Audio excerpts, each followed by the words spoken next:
Today's video is sponsored by Game Nerds, the best place to buy all your sealed Digimon product, as well as other trading card games and for all your general gaming needs. And also by Inked Gaming, the best place to get your own custom playmats printed with the highest quality around. Links are in the description.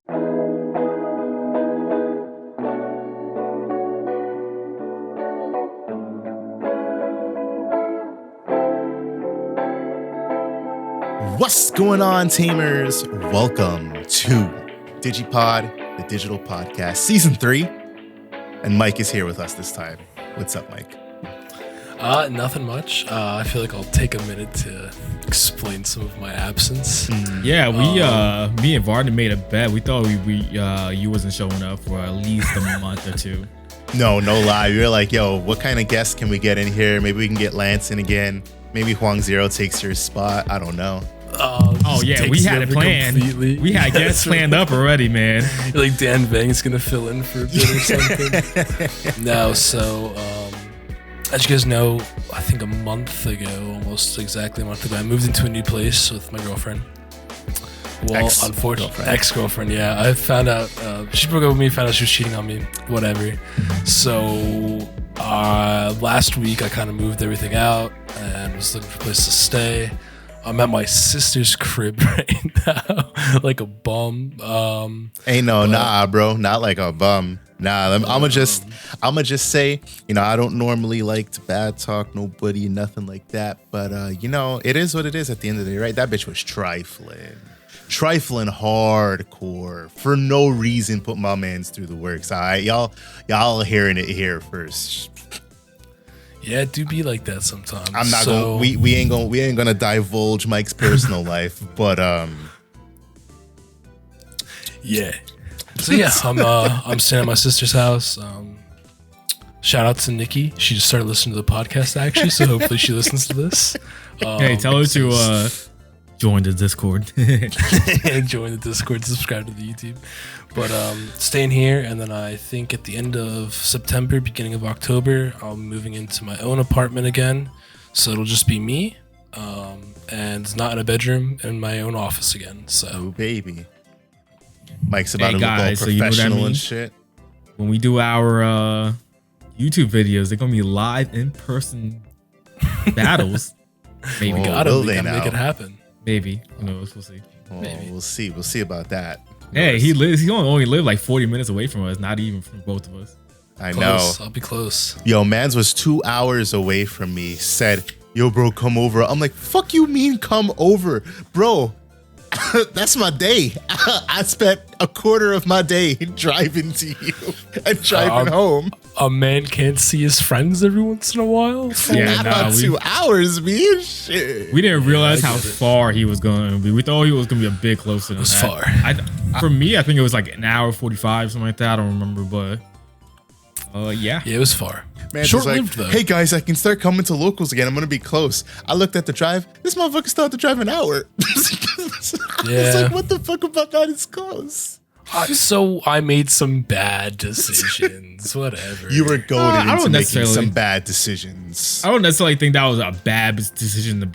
No, you were just goaded into making bad decisions. Hindsight, it looks like it because of like the situation that happened, though. Unfortunately, just straight goaded, bro. Straight goaded. It's like he was playing. It's like girlfriend was playing Examon and was like, Mike, I force you to. Wow. Wow. Yeah, I mean, yeah, basically. Oh, good news, though. I did show up at locals for once. He did. Mike, how was locals? You can actually talk about it this time. Mythios loved your Imperial. Hey, that man. What the Break fuck Dramon, was it? Break Omnimon, I think it was. I forget what it was. He made an actual deck. He said he play tested it. I don't know how well it went for him, but like he built it. Well, I went 760 with it last time, so he did great, I bet. It was undefeated, so. Yeah, right. No, locals went really not good. Not good for me. I played Dark Knightmon. I was like, I'm gonna have fun. First locals in a while. It's like, what could go wrong? Sat down, dapped up my boy Gino. It's a good game, good luck. This man plays in Machine Dramon. I was like, all right, well, I just lose this. I was like, this sucks. I ain't winning this match. Damn. I was like, all right, round 1 loss is what it is. Let's go on to the next game. I was like, maybe I'll play someone I can win against with Dark Knightmon. Played Alphamon. Got high rolled 2 games in a row. Felt Sounds bad. very familiar. Yeah. And then I was like, damn, I'm morally defeated. I had a rough week. I'm emotionally drained. These people won't even let me play my shitty tier 7 deck. I ended up Yo, do you remember when everybody was hyping up Dark Knightmon as like the big Beelzemon counter? Oh yeah, like And remember we never saw shit come out of that. yeah, I remember I told everyone I thought they were stupid. I was like, I don't know why you guys think this is gonna beat Beelzemon. I was like, I can understand the logic, but you know, I back didn't then understand the logic. Beelzemon was just they see it. You know what I mean? What I never understood was they were like, oh, it's really good into it. And I was like, first of all, how? At that point, we didn't even have EX4, so it didn't even have the good dual tamer or anything. Right. Second of all, the Wizardmon that they were playing, the BT12 Wizardmon, is a 6 cost. So if you Digivolved a level 5 into the Wizardmon, you couldn't kill it with Dark Knightmon anyways. Yep. Second of all, even if you Digivolved the Ballmon or whatever, Yeah. He still keeps you on deletion. and you killed a Wizardmon, it would still play a Beelzemon from trash. So what Tragic. the fuck were you supposed to do? I never understood that. Like, and Set up a wall of blockers, I guess. Yeah, it's literally wall up and hope for the best. Yeah, but at that point, yeah, whatever. I don't feel it. At that point, we only had the Nene that gives the blocker, right? Yes. But the old Dark Knightmon stuff, like the Skull Knight and the Deadly Axemon stuff, they aren't errata to have Twilight or anything. So the old Deadly Axe isn't a blocker. That's tragic. Yeah, so like if you played it from, you know what I mean? Like it's just, they were bugging. I don't know why people said that. Dark Knight still is trash. I mean, for Mike. I think what happened is I convinced myself in my head that it was really good. You know, like when you're like playing a deck, like you're just like on the table and you're playing a deck and you're like, yeah, you always play do. testing by yourself. You're like, yeah, this deck's fucking. I'm gonna go 74-0 with this bad boy. There's no way I can lose. And then you're like, oh yeah, I see the error of my ways now. That's what happens. You were very quickly humbled. Yeah, I mean, it was the Machine German. Like even back in like BT10, BT11, playing Dark Knightmon, it was like you can't really do anything to Machine German anyways. So it is what it is. And then I got high rolled by Alphamon. So what the fuck was I supposed to do with that anyways? Like, Don't get high rolled by Alphamon. Easy, GG. you're right. I should have just been lucky. Should have been, yeah. Should have just had better luck. Should have been a Vanguard. Should have been a Vanguard player. They got all the luck on their side. Yeah. That's why I can't be a Vanguard player. I suck ass with luck. I don't know why we're talking about a bag of card games for. I dropped and I ate pizza and then I picked up Varney's food for him. And I watched them play. This is true. These are a true, accurate description of events. Dan, how was locals for you, buddy? Hey, yo, man, locals is fantastic. I went maybe, what was it? Mike might have went like 70-5 last week. I might have went like 80-30. You know what I'm saying? Like I had a lot of L's just because. He had a lot of L's because his ass didn't show up. That's what happened. I wasn't at locals, but you know, he said, "Nah, I'm dipping. I'm outie." I was playing Numemon, Sukumon, Edamon. Oh, were you playing Numemon Crap X? You were playing the X version. Oh right? yeah, I profit. You were playing them before they were even revealed. He took a Sharpie and put X next to the name. He like I was just hoping for the best. You know what I'm saying? The non-OR Numemons, easy. I got like a bunch of those. Easy, just put X and then hope I can just evo them and nobody's ever paid attention. That was just a Sharpie. Numemon X, baby. Cool boy engine. Yeah, man. But yeah, I didn't do anything. Locals. Unfortunate. Mike was there in Dan's absence, and unfortunately Dan didn't get to see Mike's dismantling. Yeah, I think like you guys remember a few podcasts ago when I was talking about control decks and like you play against in the control deck and you're like, oh, this guy's an asshole. Yeah. The reverse happened in my brain and like something broke and I was like, I am an asshole. I was like, why did I think this was good? I was like, I'm a dickhead. To yourself. Yeah, bro, to myself. I was like, damn, that's fucked up. Oh, man. For me, locals was honestly trash. And I say trash because even though I might have won locals, it didn't feel like a true win because our buddy Mark, I know you're not going to listen to this. I'm going to talk the shit out of you right now. Mark's a dickhead. Mark's a fucking dickhead. He's my boy, but he's also a dickhead. We didn't realize until after the game was over that he did something he shouldn't have. And so he gave me the win. And I was sitting there and I was like, yeah, I guess. It doesn't feel nice though. You know. I'm not going to divulge that. But I just was like, fuck. This doesn't feel like a true win for the horse deck because that's what I was playing. I was playing the horse deck. The same horse deck I've been playing for the last week and a half. The one leading up to the Ultimate Cup. I called it Horsepower deck. And it wiped out at the Ultimate Cup. Not wiped out. That's a lie. It did very good. I was 2-1 against blue decks, and it would have been 3-0 if not for dumb Digimon time rules. But I was 0-3 against red decks. So do with that information what you will. And yes, I specifically said 2-1 and 0-3, and I didn't talk about the two other matches because I had 2 buys. Do with that what you will. Damn, you was lucky. Yeah, I know. It was like super cool. And I still ended up 84th. So it didn't feel like shit after that. So I went into locals. I was like, do I want to play this horse shit? Literal. Do I want to play this horse shit? And I was like, yeah, I guess I'll give it one more run. So then losing, air quote, / winning to Mark, I was like, well, Mark was playing Beelzemon. So I was like, fuck, like, I know I can keep up with Beelzemon, but the deck doesn't let me keep up with Beelzemon. You know, you'd think with all the trashing, he'd trash in Odin's Breath, right? Nope. No. Never trashed in Odin's Breath. There's 4.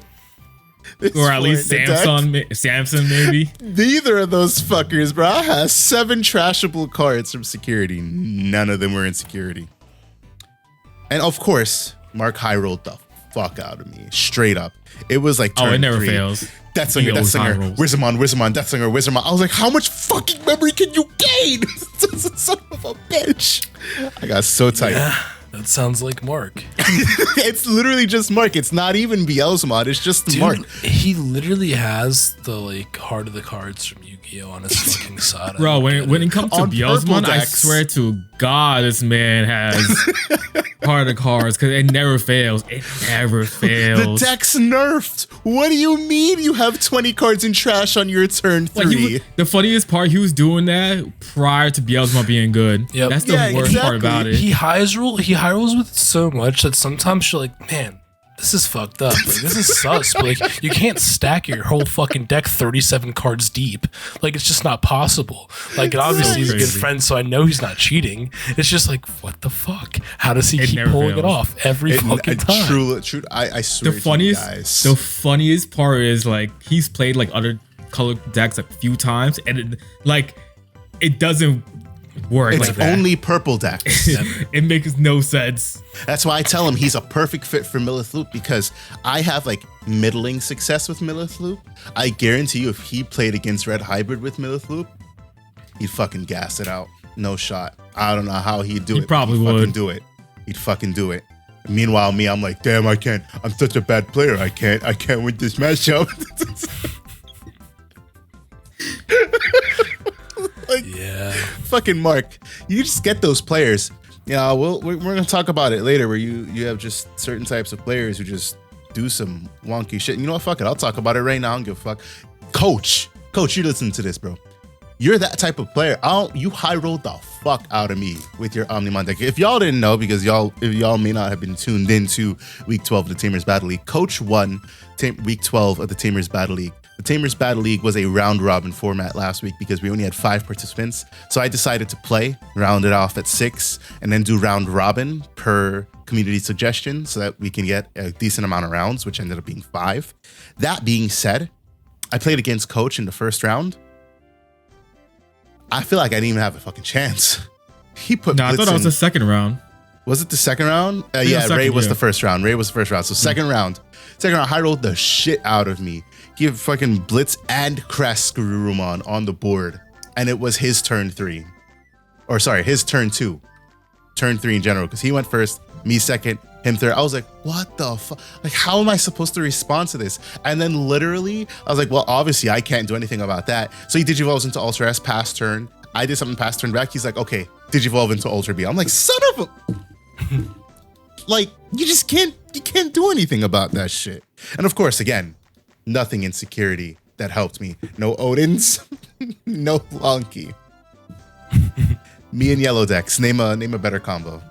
I guess me and Doromon, right? Coach would say I need more Doro energy. But yeah, Tamers Battle League Week 12 was round robin. Coach took it 4-1 with the Omnimon Turbo deck. He dubbed it Doromon Turbo because he runs the one singular Doromon in it, because that is his Doromon favorite Digimon spice. Where did he even fucking put it? Why? He just played one singular BT13 Doromon. That's it. Wow.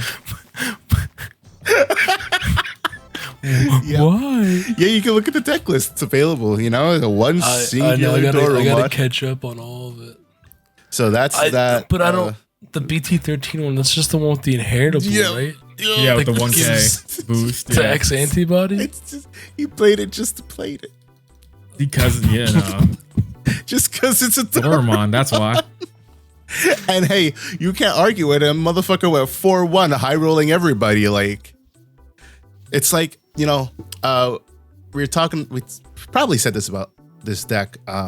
It's a deck that when you high roll it, it's damn near tier 0. And it's only in damn near tier 0 because once you put Ultra S on board, that motherfucker is sticky because you can't remove him. Because if you move him anywhere other than by Digivolve, he pops out 2 bodies.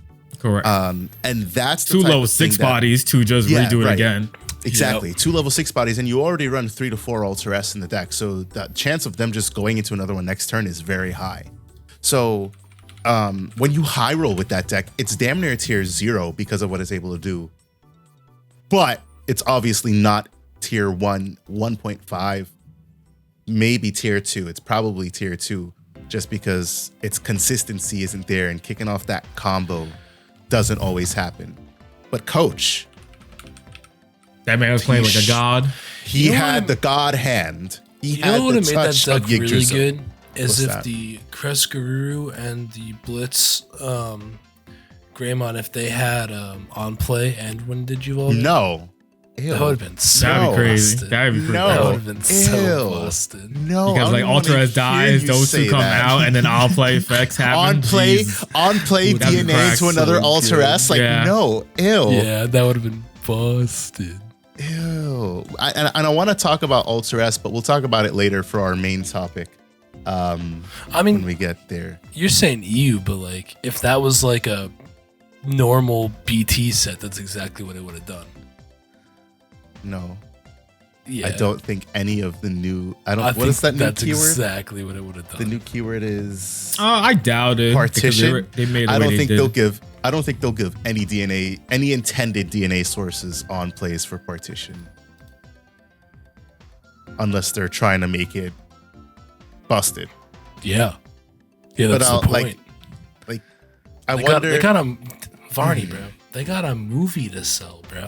They gotta get these people hyped, bro. We'll talk about partition. You gotta stop thinking of we'll Bandai talk as about making that. a card game and realize that they're making Bandai so they can sell shit. Bandai, the Digimon card game that doesn't get love because Bandai needs to do better. Y'all should watch that podcast. Week 13 of the Tamers Battle League is happening this week. September 8th, 7 p.m. Just like it always does. 13, so we have 4 weeks left this week and 3 more weeks until the end of the season. 16 weeks, that's 4 months. Our season will definitely wrap up, the regular season will wrap up at the end of week 16. And then we'll have some sort of playoffs that is still TBD because we have not decided how or what we're going to do outside of some general ideas. I had a great idea here. Yeah, what's that? Right. All right. You guys all have to send me your most expensive card, and I'll decide the winner based off of who sent me the coolest expensive card. Pay to win, I see. Yeah. True pay to win, just like a Megacorp. That's what I like to hear, baby. Nah, but yeah, we do got to figure out. Yeah, we'll figure that out in like the next week or two. But I've been saying it all season, and hey, if you guys are watching this and you've been wanting to participate, but you think it's too late, it's not. You come in here and you win, you're already in the mid-table. And the way that I'm at least planning on doing it is that like the top 8 will be auto shoe-ins, and then there will at least be an 8-man play-in tournament. So that means 16 players. So with the chances that you guys have of getting points from winning and topping, there is the entire possibility that you could enter right now and make either the play-in or even get a lock-in for the tournament. So get in there and do it before it's too late. And also, even if you don't want to participate in like the finals and playoffs and stuff, if you win one of our tournaments or place high, you're gonna get prizing. Right. We have our custom playmats now, so you will get playmats for winning. We have tournament packs that we give away depending on placing, as well as other sleeves that are available for you to grab. So prizing, baby. Get your prizing while supplies last. There it is. Mike's custom playmat. And here is mine. Oh gosh. Y'all can't see it past my camera filter. Where's yours, Dan? See, what happened was Dan said, I'm not trying to rep y'all. Dan, do you not so the pod? you know. See what happened was I was originally going to get one, and then I was like, I really wasn't feeling the art as too much. I told Varney just swing me one of the regular ones that just has the Digimon on it, but he never gave it to me. Well, because you never reminded Dan, me. So I'm like how am I gonna remember? 78% homeless right now, and I'm still supporting the pod. I mean, I support the pod by being here every week. Oh. I mean, there's been a few times. And anyways, it is that section of, well, normally we would have talked about this first, but because I had to talk about coaches' high rolls, and we ended up talking about coaches' high rolls first. Now we are going to talk about poll results and Q&As from last week. So, what do y'all want to talk about first? Q&A or poll? Q&A. Q&A. All right. Poll. So, okay. He's such a dick. Q&A because I already have it up. I asked the audience, what do you think of EX5? What are you looking forward to? Because last week's, well, not last week, the prior week, because we do record these episodes in advance. So this was the Q&A for EX5 Animal Coliseum set preview. And I asked everybody what they're looking forward to. Jeremy said, I want the new X antibody for my Alphamon deck. I think the proto form is an auto shoe-in for Alphamon decks. You instantly replace the other one. You don't, like, sure, you want to swing at times. Sure, you want to get that effect to extend your plays a little bit. But I think what's more important is building up and being even cheaper at what you're doing. So being able to get a cost reduction, but then also when your Alphamon stack inevitably dies, because it will die if you don't finish game with it, you get to recycle any piece from your trash, including Oryukin. Do you know how important it is to recycle Oryukin? For whatever reason, sometimes you just may not be able to see the second one. Or, hey, maybe you can go down and run 2 Oryukins because of the Protoform. Such great utility, and something Dan was just talking about today. He's running Protoform in Numamon X when he's able to play that deck. Because totally, yeah. 100%. Digivolve for free, essentially. Yeah. I'm a fan. Was already free. Well, like when you digivolve like Chumon, when you digivolve Chumon into a Numamon, you can use that one that reduces it by 1, right? There's one that reduces the Digivolution cost. Oh, right. Suka and Numa are different archetypes. Yeah. Now. I'm pretty sure Numamon X is just free. Right. Monze might be one.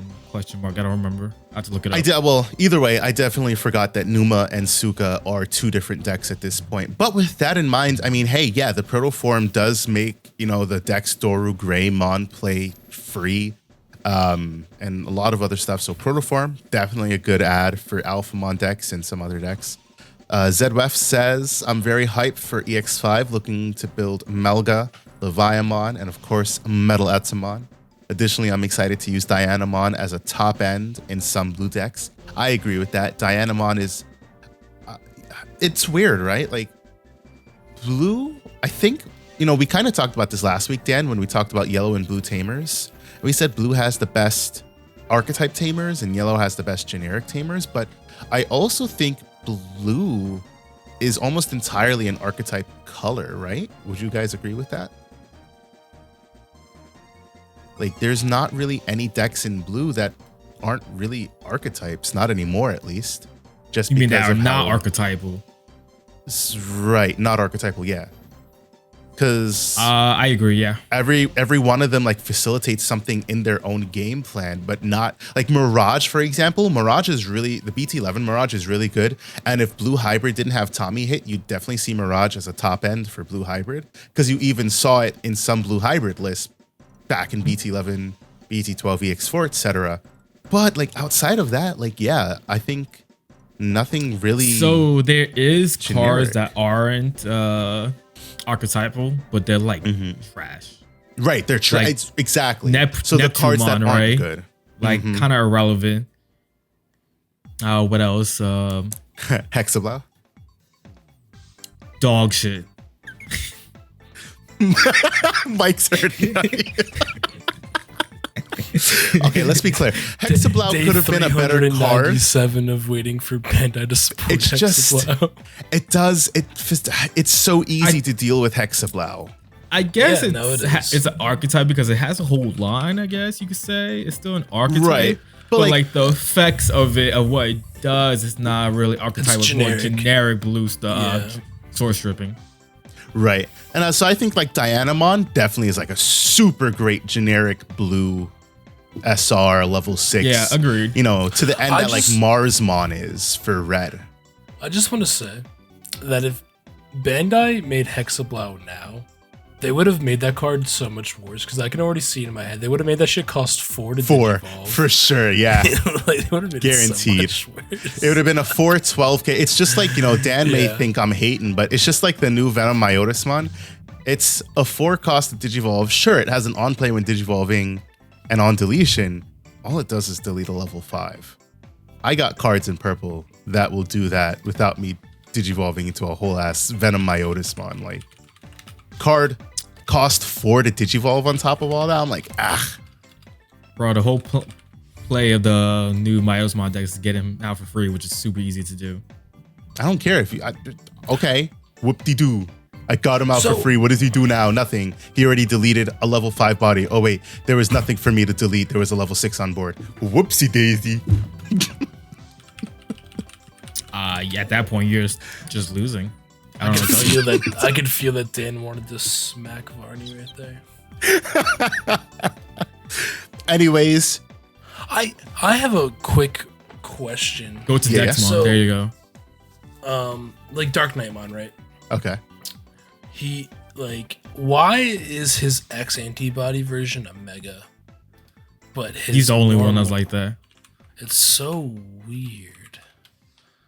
Probably, I don't know anything about Crosshearts, so like anybody who's a Crossheart stan can talk to this more. But I'm sure it probably has something to do with Bagramon, because part of the Dark Knightmon line has if it has Bagramon in its name effects. So perhaps it was just something so it couldn't necessarily be shoehorned in with a Bagramon.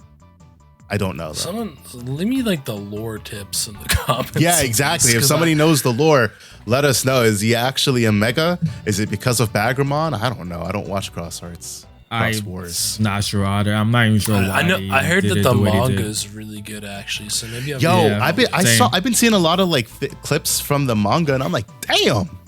Yeah, looks kind of good. And because of the manga, there's more cross versions. There's more versions, and I was like, "Whoa, what the hell is all this?" And at least I know based off the anime, which is pretty cool. Yeah. So we'll see what happens there. If y'all know, drop it in the comments down below. But anyways, Ray says, I think EX5 will be the best EX set because the competition is trash. I don't think it'll be meta defining, but we'll see. I'm definitely looking forward to Competition Melga. trash? Like other EX sets. Oh, okay. I'm definitely looking forward to seeing Melga and semi-excited for Apollomon. Yeah, so I mean, obviously, you know, comparing EX5 to any of the other EX sets, it's kind of like EX1 was a non-factor. EX2 tried and failed. EX3, because Examon was the best deck, and like it was like Examon every other deck. Then EX4, I can't even. It was just a nice like support set. Besides Hina Army, I can't even remember. Dorbic. Oh, that's so Chaos. Dorbic Ramon. OTK. Oh, yeah, but Dorbic and then was also kind the of like Chaos, its right? standalone. So okay, I take it back. thing. Like so, Examon, Machine Dramon. It was just the Chaos Dramon card, really. It was Chaos Dramon but and still Hyper Infinity Cannon. Right, but still, So the if you want Chaos to count that as a Dramon, because deck, it made the Man. deck better. But then like Dorbic. every other deck was like dog Dorbic? shit. Oh yeah, Imperial Dramon. Yeah, Oh, that's right. another than Dorbic, because Dorbic one is such a good fucking card too. Fantastic And card. I just feel like I have to say it. Like, the ult arts for Dorbic are like $7 a piece. Buy a playset, dude, because all that deck needs is one random pieces of Don't support. buy that, please. Don't listen to Mike. Bro. I don't want to get hit by Dorbic OTK again. Dude, that happened to that me card once, is and I was like, "Fuck my life." insane. It Because was turn 3, bro. You don't even know what's about to happen until Yeah, I know. That's the stupidest part. It's like, oh, I'm at 3 memory. I'll play Dorbic for free. I'm gonna swing for 4 security. What the fuck did you just say? Blitz for game. Yeah, it's pretty crack. Shake hand. Peace. Yeah, bro. I don't miss that. But yeah, I mean, definitely, Dorbic's a great card. The other EX sets obviously pale in comparison to EX5. You know, based off of East video, East has dropped the first week of EX5 meta video, and he basically said, you know, where's the results at? I think that was the title of his video. The only deck that made it onto his list from EX5 was Melga, if I'm not mistaken. No. Bro, what Was you there one talking about? Divas was the one that was. Oh yeah, making Melga and waves. Divas, right? Yeah. Hey, No, hey it's Mike, just- can I get a public apology about the Divas Four Sovereigns deck, please? I'm waiting. My camera ain't frozen, bro. It's just not coming out. All right, well, so yeah, it was Divas. I forgot about Divas and It was Melga. Melga, the Divas deck, and then the other one was there was 1 win from Anubis, 1 win from Metal Edamon, and 0 from Leviathan, which was very surprising. 0 from Leviathan, right? Yeah, exactly. And I wonder if that's because, you know, Leviathan, I mean, purple decks in Japan are very weird because best of 1. And Leviathan is probably a deck that needs time to set its stuff up. And of course, you know, why play Leviathan in a best of 1? I also feel like sometimes Japan is. Maybe I'll get in trouble saying this. I feel like sometimes they aren't as creative when it comes to making decks either. And I think that Leviathan's kind of a deck you have to brew for. No, I think it's. I think it's truly just their best of 1 compared to our best of 3. Like I know somebody on the Facebook group like complained about how we always complain about best of 1 versus best of 3, but like they're like, oh, like we have to build for consistency because we're a best of 1, and I'm like, yeah, but you only have to win 1 game. We have to be able to win 2 to 3 games. Yeah. Just to win the match. That's a difference. Build more for like high roll and OTK. I don't know. Whatever his take was, I was like, whatever, I feel bro. Like they just build the high roll. Like, yeah, that's how I feel, and that's how that's why I feel Leviathan isn't the best for them, because they'd rather just play, you know, busted ass Fenry Lugamon, or you can play the new Anubismon because it can still enable some fast plays, potentially some OTK plays. Melga, because East said that shit runs through its deck, like it runs through half of its deck in like 3 turns or so, or maybe it wasn't him who said it, but somebody definitely said that it runs through half of its deck on their pop off turn. So it's like, why play Leviamon? I'm excited for it. You know, I think it'll do well over here. Just by, you know, I think in the same way that Shine Gray is doing well over here, but it's not as busted as everybody made it seem to be coming out from Japan. You know, it's a great deck. It's consistent. Well, it's I'd say it's consistent. People may not play it and see success. Leomon got some tops, and that's pretty cool. Oh yeah. Oh right. Yeah, was it heavy Leomon? Yep. And then the Leopardmon deck also had some wins. So okay, so they had 1 or 2, yeah. Yeah. They don't really. So really, the outlier like that we thought was good was Levia. Yeah, it was one each. It was I think but it was one basically for the heavy, one or each. maybe 2 to 3 or for the heavy. Because Shine Gray was still at the 2 to top. 3. Shine Gray was like his 10. mega level, and then there was nothing in Ultimate, and then Melga was in that champion. No, champion Divas was there, and then Melga was underneath it. Divas was champions. No, they were on the same. Yeah. Yeah. And then it was Fenrilugamon plus I think War Greymon deck. It was Bloom, Fenril, Agumon, Greymon, whatever you want to call it. I'm surprised you can remember all that shit off the top of your head, bro, because I saw it the one time, so I can't remember the picture of it. It's engraved in my memory because I knew Dan was going to talk shit on me to it. So I had to memorize it to defend myself. Oh man! In the event that he brought it up, which he did. Well, anyways, and there's a lot of Mirage was up there too. Did you forget? Like sometimes I'm petty, so I want to throw that in there. You know, I didn't forget you were petty at all. That's why I remembered what was up there.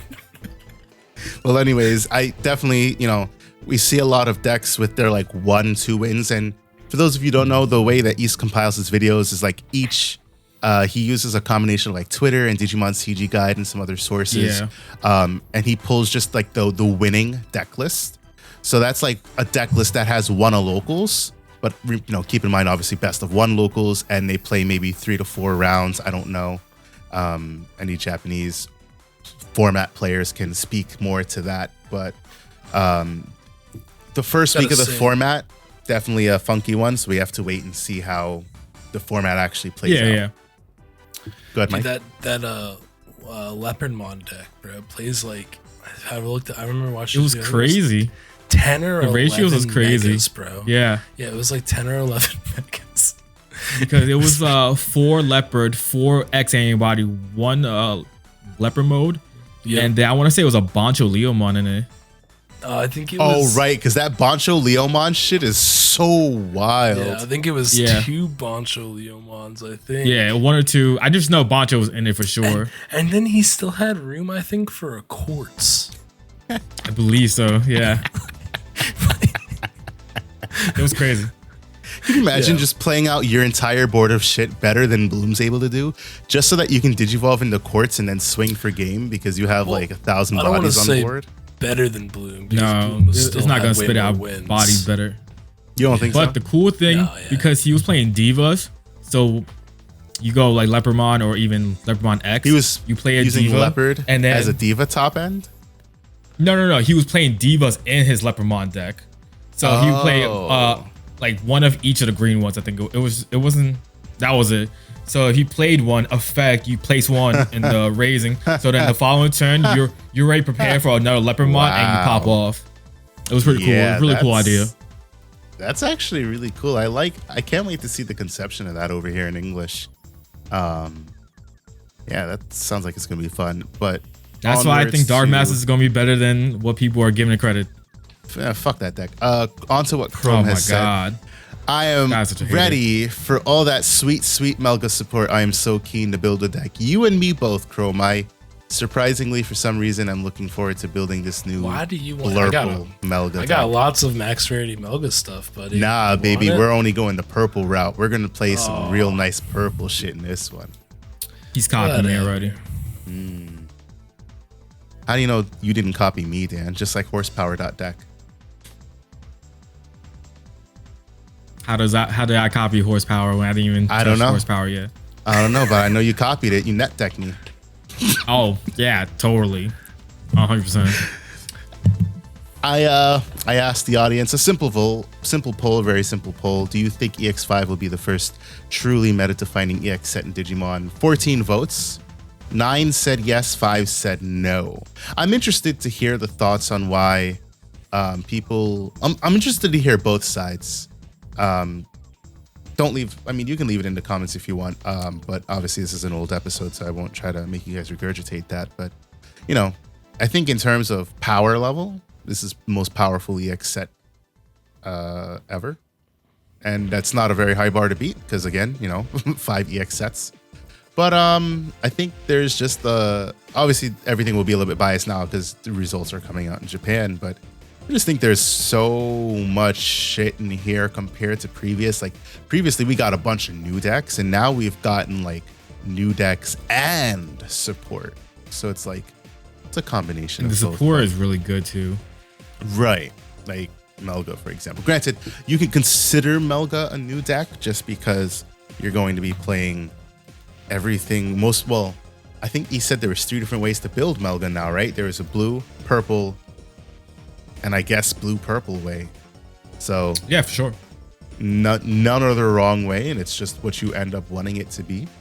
It's going to be Greymon 2.0 in the sense of go black base, go red base, mix them, do anything you want Have with you it. guys, my favorite way to play Melga is going to be with Beelstar. Have you guys been seeing that deck running around at all? No. Ew. Do I want to know? Are they playing the Full Metal Blaze? No, you just play because all the old Metal Gabumons, Storm or you play whatever? like the purple Gabumons, you play the new X Antibody Gabumon because everything trashes and draws. Then you play the Garurumons that trash and draw. You play the Garurumon X Antibody, you play the Weregarurumon from the starter deck. And then you just play like Beelstar as so you beat them down with like all of the Gabumons and Weregarurumons and everything. And then you just play Beelstar mons. So you can play all your options because you're trashing and drawing. I mean, it's viable for sure. It's probably better than the Eismon engine just because it's consistent at what it does. It's aggro. Along the line, right? Yeah. Exactly. It's like the early game aggro that Beelstar lacked, and you still get to do the trashing and the drawing. Oh, Mike's about to have some stupid fun. I gotta start building an anti-Beelstar deck now. That deck's gonna be garbage. I wouldn't worry about it. Yeah, I was about to say I wouldn't even anything named Beelstar to me. I don't even think about it. Damn, he put some Isn't it disrespect on crazy? Beelstar's name. It's been a lot. It's been a 7 while.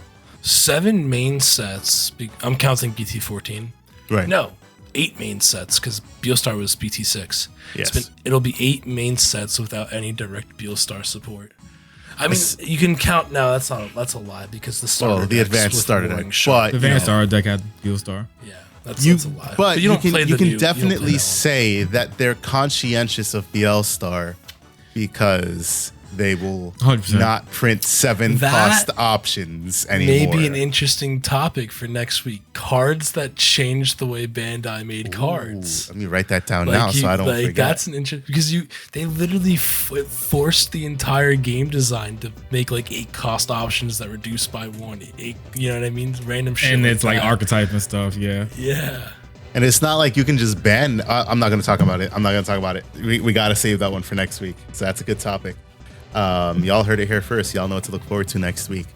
But our main topic for today, before I get to our main topic, let me tell you about our sponsor, Game Nerds.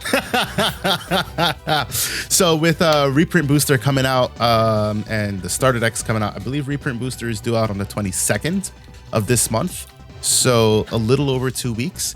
If you guys are so kind, you can find our links in the description if you're watching on YouTube, or you can find our links on Spotify on our profile page, or you can join the Discord and you can find all the links there. There's a lot of places that you can find the links. If you look, you'll see. We do have an affiliate code with Game Nerds. You can't use it at checkout. You have to click on our link. It'll take you to the website and then you'll be able to browse. And then when you make a purchase after clicking on our link and adding stuff to your cart, we will get a cut of whatever it is that you purchase. So with the reprint booster coming out, perhaps this is a good time for you guys to pick up some boxes and also help the boys at DigiPod out so that we can bring you guys some more good and great stuff, like the merch that Mike has sitting on top of his head, that very nice black baseball cap, or the DigiPod supporter pullover that he's about to whip out. Super nice stuff. All of the money that you guys put into us goes right back into you. It gets funneled in different ways. So we appreciate any and all help that you guys are able and willing to give us. That being said, the main topic for today is the worst and the best keywords in the Digimon card game. So up until this point, we have had, it seems like we've had a plethora of keywords, but it's actually not that much. I'm just going to rattle them off in case any of you guys have forgotten. And some of them are going to ring a bell, and some of them are going to be like, oh yeah, that's a keyword, right?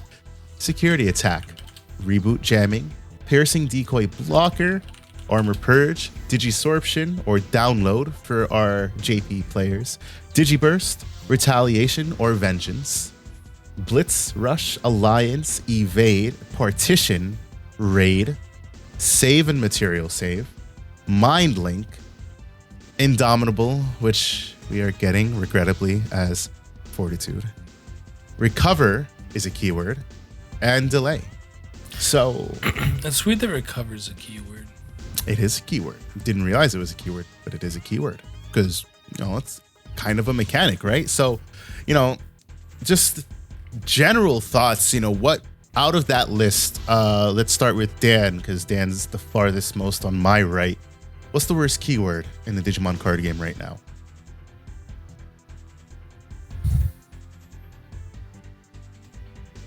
That's a hard one. You think so? I think it's easy. I have one in mind. I think because there's no real support except a couple cards that came out, probably Barrier for now. Barrier? Oh, I didn't even mention Barrier. So look at me. I forgot one. Did you mention Draw X? Because Draw X is a Draw keyword. Is a keyword, right? Yeah. I think because Barrier has no real... This is the first set it came out in, which was BT13.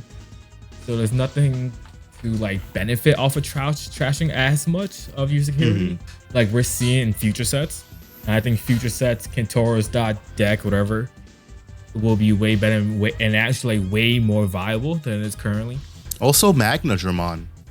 Yeah. Because for sure. We already have a Magnadramon that trashes security, I believe, on attack. Yeah, Magna X. So it's like with all the new support that's coming out in BT14, the Kari and I think there's the Gatomon. Yeah, it's a promo Gatomon. One more card. Yep. I think there's one more card that activates when trashed from security in some way. So, because remember, we're getting promo O2 cards for the movie, which the Kari, Gatomon Kari both have some type of effect that has trash and security gain effect or something. And then all of the Kari from BT15 stuff. Oh yeah, BT15 is all trash and effects. Magnadramon has an effect like that. Outside of I don't remember what Angelomon Ace does currently, but Gatomon does. I don't remember either. But it's super nice to see some support for a keyword, especially like Barrier, which is in this instance very unique to Yellow, and I don't think we will ever see this keyword outside of Yellow. I don't think we will. Yellow is the only color that has access to recovery, and generally you want to bundle recovery and Barrier together in a deck. Yeah. Mike, what do you think is the worst keyword so far? Right now? Not that I think it's terrible, but probably Decoy. I feel like it's underutilized. We don't really have decks that... obviously Decoy can be played in stuff like Jessamon, but I feel like its main color identity, which I feel like would have been black. I think that's when we first started getting Decoy cards, was with black. Yep. I feel like there's nothing that takes advantage of Decoy.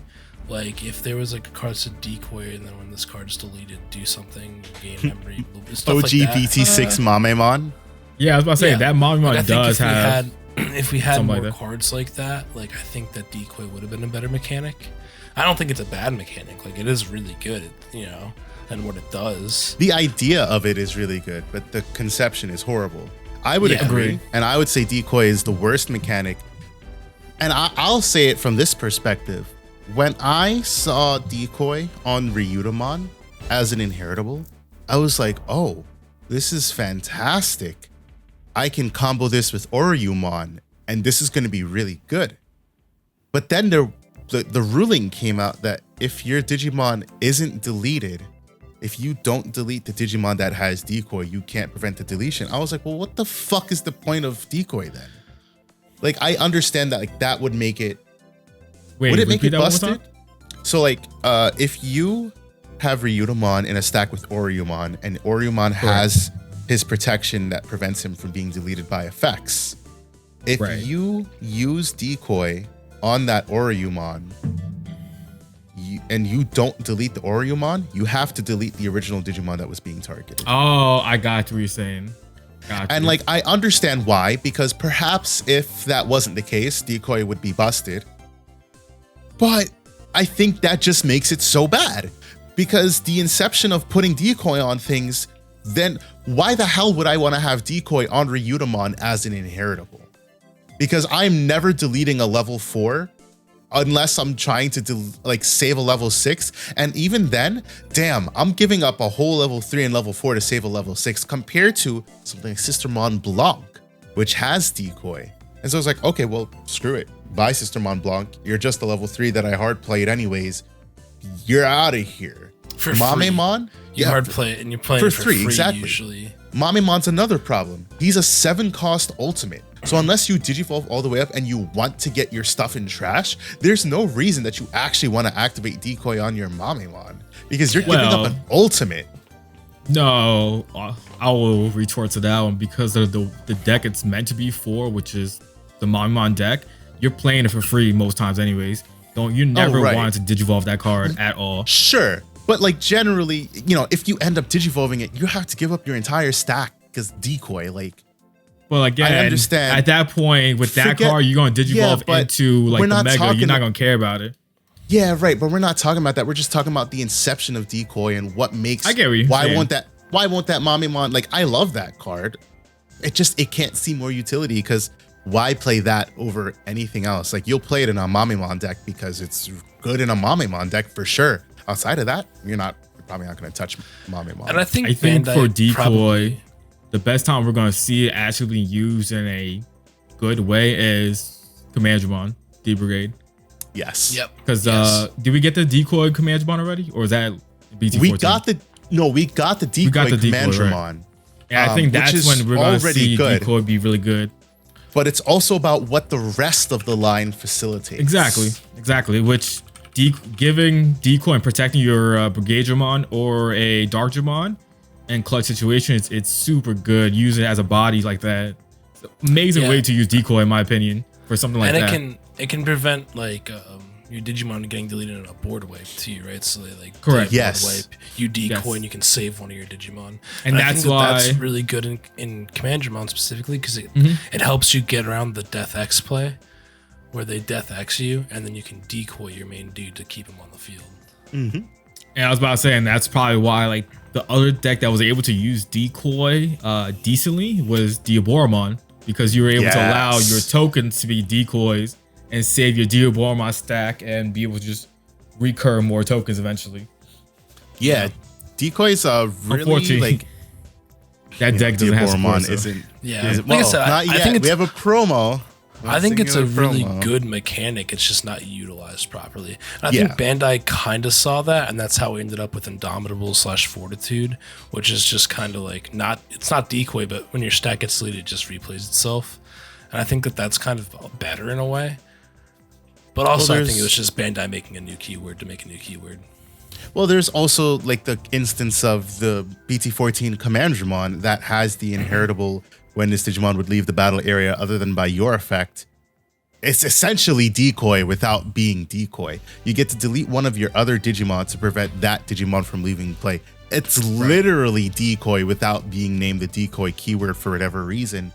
And like, for a Commandramon deck, that's good because of what the deck facilitates. But in a deck like Alphamon, or even when you were back in BT8 when I was playing Oriumon, why the hell would I want to, if I can't, say I'm going to decoy to my Oriumon, but Oriumon prevents itself from being deleted, and then by doing that, I don't have to delete this other Digimon. If I don't get to do that, why the hell do I even want Ryudomon in the stack then?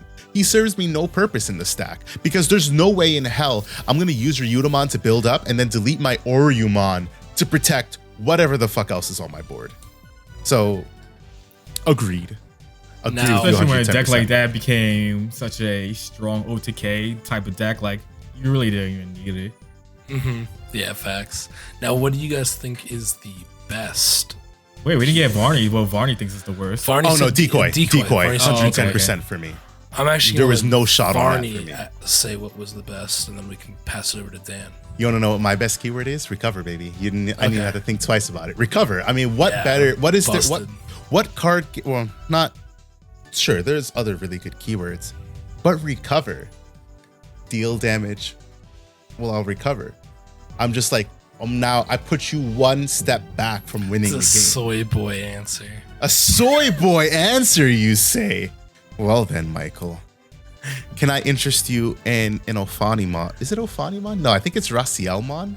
That's like recover 3, but then recover 3 on Digivolve, recover 2 or 3, but and then you lose one every turn. You lose one at the end of your turn.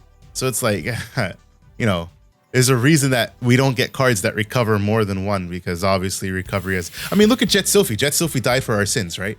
A card that Digivolve for 1 was ridiculous, and recovered 1. Like, sure, yeah. I'll get an ultimate, recover 1, and then I'll go into Venus on top of it, or maybe I'll go into Maid mode, play Holy Flame, and then recover. The worst part about that deck was the recursion, where you can just Susanomon and get everything to the bottom of your deck, so you can deck out and just keep going. For sure. Yeah, exactly. Terrible. I can win. No, I think that's like the perfect example of like why recovery is like my best keyword, because recovery is just. In red decks look at you and laugh. So, fuck you, red decks. But other decks, I look at you and laugh, I mean, I eat yellow decks as a red deck player. Stop that. That's what I just said. Motherfucker, that's what I just said. You just said I said red decks eat. I said red decks eat me, but I look at other decks and I eat them. Oh, okay. I thought you meant that you eat them because you kept recovering. No, fuck no. Red decks eat me alive, what? baby. I could recover 10. And I'd play a red deck and they'd be like, all right, swing 5 checks. I'll Digivolve in the Blitz Omni. I'll swing another 4 checks. Like, what the fuck?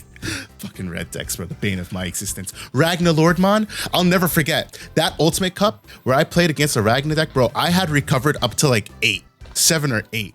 And he was like, okay, how many security do you have? I was like, why the fuck are you asking me that? Oh, it was a Chaos Dramon deck. That's the problem. I don't remember what I was playing, but he was playing a Chaos deck. And he had at least like 6 sources in each stack. He's like, all right, Digivolve into Ragnar, trash 4, swing for game. I was like, fuck you. Fucking dumbass, gay ass, bitch ass Ragnar Lord. Fucking source 4 stripping fucking mechanics. Mike, what's your No, I want to ask Dan. Go, Dan. I'm done with this.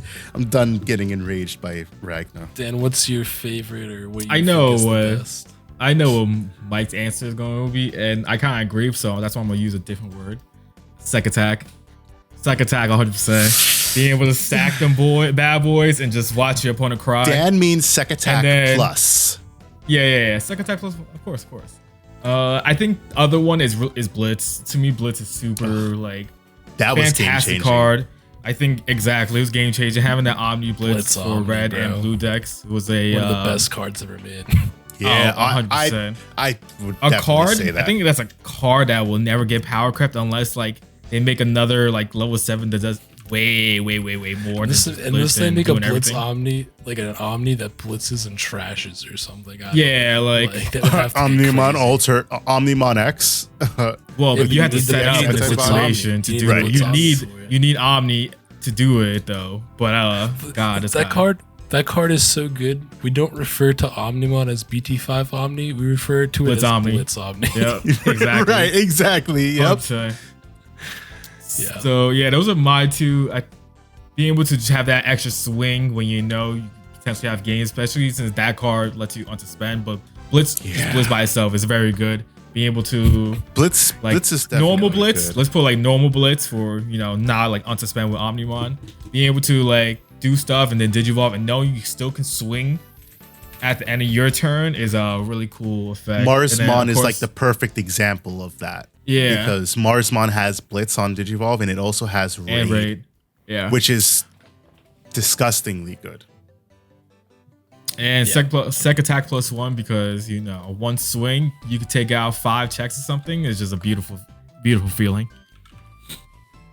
Bane of I was my thinking existence. Especially for guys like Varney that want to play yellow and want to recover a crap ton. Want to make every it so that turn. you can't ever swing for game, baby. Yeah. Go, Mike. Well, Dan, what did you think I was gonna say? I know you're going to say jamming. Yeah, I mean jamming's really good. Jamming is stupid. Jamming is another good. bane of my existence. He's been jamming since day one with Imperial. So. Yeah, dead ass. I could never have any security Digimon based build. But do you know why I love it? So it's just simple. It's simple and it just works. Like it's Right. just a Yeah. It's good on anything. Simple mechanic. It Yeah. just works the way it's supposed Yeah. to. There's never any weird questions about it. Like it What just did you works. do? I don't die to your security. Oh, Yep. okay. I was thinking the other day though how busted jamming. Like, could you imagine if jamming just like didn't let you die to battle or something? Oh, that's we have to stop fighting. Yeah. We have to stop fighting. Yeah. We have to Pseudo stop jamming fighting. card. Yeah. But yeah, jamming is just such a good mechanic. Honorable mention though for my second pick, if I wasn't gonna do jamming, was any of the save mechanics, save or material save. I think that is just an insane keyword. Like it's just insane. I think they're only insane because of what the game plan facilitates, though. Like, Yeah, for sure. outside of the bubble of the save game plan, like it's like, okay, sure, save under your Tamers, see what I care. But because they use themselves is what makes those keywords good. It's just so stupid. think like another especially really- cards like Go ahead. cross 4. Like it's just stupid. Well, does Cross that 4 card, was like, busted. well, yeah, that's why I got hit. Card Like, broke. Exactly. a card like Cross 4 that just saves and At the end of the attack, delete this and save every source that you use to create me. And then unsuspend one of your Tamers so that you can do the same shit again. Like, what the fuck, Bandai? How did you Stupid not think card. that was fucking busted? Yeah. But Dan, what were you gonna say? No, I was gonna say I think another keyword as arguably one of the best ones is DigiVolve. Ooh, that is a Fantastic keyword. keyword. Yeah. Yeah, because because it's there's no- that? It's We really didn't no have defense to that. protection. It's hard. We didn't have protection for that until BT11 on an archetype specific card. Yeah, and there's only one card. And I think there's It's Alpha, the only new card. the new Alphamon protects from DigiVolve or no? Nope, only because it says leaving when this Digimon, Right, meaning right. the entire stack. So Yeah, so Digivolve really there's gets only right one around card it. that protects it, and it's only for one turn. And then DigiVolve is such a strong mechanic. It's in my such a opinion, pain in especially the ass. If you don't have like a way to get like build back up, like if you go from a 6 to a 5 or something, and you don't have a 6 in hand again, or even like 5 to a 4 or something, anything, it's a very strong. It stunts game plans. Like Examon, I Fact, remembered I hated the black or gray matchup because I hated playing against Gaiomon because I'm like, fuck you and your dumbass Yeah. Digivolve. Like, I can't get around. There's literally nothing I can do about that outside of hoping to set up another one or you don't swing into my stack. And the worst part was like playing against Dan. This is why I hated that matchup, because this motherfucker will always have the 4D brain plays. He'd have a fucking black or gray sit outside, or even a metal gray sit outside with an X antibody and stack. So I'd raise and I'll be like, damn, do I actually want to force him to attack? Because if the problem is with Examon is if I force him to attack, he's turn player, so I don't unsuspend before he gets to proc his effects. Meaning if he goes into Gaiomon and D-Digivolves either the Exa or the Slayer, I'm suspended and I don't get to unsuspend to evade. So I'm fucked. So it's like, I hate the Digivolve. Yeah, that's like honestly, I didn't even mechanic. care if I passed turn. It was just that one play when I used to do that matchup a lot because it was and just just so cards- strong, and debilitating for it. Yeah, just cards like Ultimate Flare too. Like, Oh yeah, Still Well, a such good a good card. the whole effect of that is just so fantastic. ridiculous. Yeah. D-Digivolve Or, 3 and purge all 3s and less, baby. Or what's the one from BT? Play cost, yeah. Dimensional. What is DG it? Dimension. Dimension. There we go. That's another really good Digivolve card. Because it's the Digivolve 1 on 3, and then pop all 5 costs and less. Good mention, Dan, because I might have honestly skipped. It skipped my mind. Yeah, that's such a good keyword. Now, all right, I got one that's good. Digisorption. It's so good that they don't print anything for it. Yeah, because they realize how good it is. They do now, but instead of recosting for free, it's like a 1 cost still now. I got a mention for one of the worst ones, not because it's a bad mechanic, but because Bandai refuses to do anything with it, which is Digiburst. It's such a shame too, because it's such a good mechanic. It's a good. There's good payoffs, right? Like BT4 Rise Gray is still a really good card because it plays out your Tamers at the cost of your sources, but you get to activate on plays, and that's really good because it's not coupled to a when digivolving. And if we had more effects like that, like look at Nidhogg. Nidhogg reigned supreme for a period of time because Digiburst all of my sources to almost board wipe you or board wipe you entirely. Like, yeah, that was cracked. You didn't care about having inheritables. You're like, all right, cool. I'll just remove. I'll get rid of that sources, and your board is gone. Yeah. That reminds me of it. You know what Nidhogg feels like to me? It feels like a Pokemon card. Like that was some Pokemon level shit. That was something that a Pokemon card would do on a Digimon card. Like straight up, when I think of Nidhogg, I think about Pokemon. It's weird to say that, but like that's that type of shit. And it's we don't. What was the last thing I don't think we had Digiburst past BT Reflagemon 6. Yeah, Reflagemon was BT6, right? Yeah, that was BT6. I don't know. I'd have to look up when the last Digiburst card we got. But it's been a long was Gagamon BT6, right? The Digiburst low 5? BT5. For black? Yeah. Gagamon was BT5. BT5, yeah. 4? And then promo Metal Garurumon, which is the Digiburst 2 to play an option for free. I don't even... So here's my maybe like, you know... Oh, that's a lie. BT7. Who was BT7? Can you guess what deck? No. It's yellow. BT7. It's like Pulsemon stuff. Yeah, no. Well, fake Pulsemon? It's Rasenmon. Oh, Harrismon. Yeah. So here's my like maybe like tinfoil thinking. The reason why they stopped doing it. I'm gonna pull out Mike on this one. It's because of X Antibody.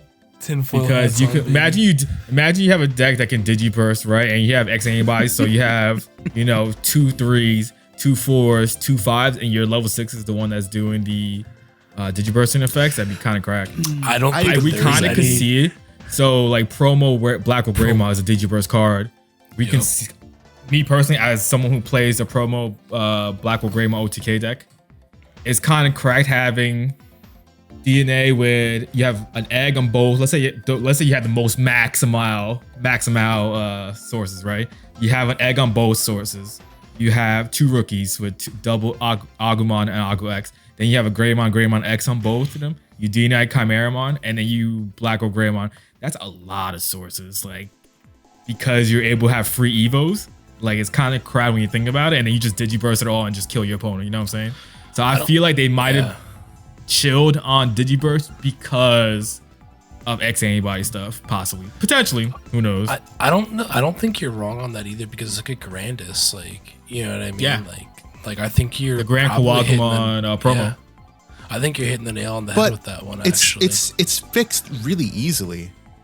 Like it's all fixed really easily. Like number one, will stop them from fucking doing that. It's called once per fucking turn. Have you not heard of that, Bandai? I know you do it for other effects and other card games. You can do it for these types of effects. You've also limited it to be when digivolving, so there are things that can obviously just proc on the digivolve, or obviously you won't nothing on play, but there are definitely ways to get around it. But like I don't disagree with what you're saying. My biggest thing about Digiburst, I would love for it to be a mechanic because I love that the rookies that had Digiburst were like, when it's trashed, return it to hand. Recycle my rookie? Thank you. Yes. Fantastic. Please.